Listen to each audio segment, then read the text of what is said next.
children should focus on their first language first. That's your point, but I don't agree with you because every year the easier it's from there, then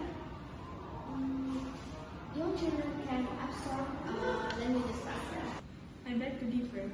That's not always the case because some children might feel pressure if they learn too many languages, and also that depends on the method. You have a point there, but I will agree that it depends on the method. If learning is fun, children will enjoy it. I suppose so, but I totally disagree if the classes are too serious and stressful. Absolutely, I agree with that. Learning should be enjoyable according to many experts. Early exposure improves pronunciation. That's exactly how I feel about pronunciation. You're absolutely right about that. So do you agree that teaching foreign languages is good as long as it's done in a fun way?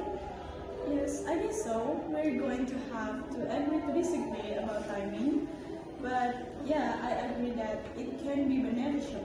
Okay, finally, let's just move on, shall we? Yes, let's go. Okay.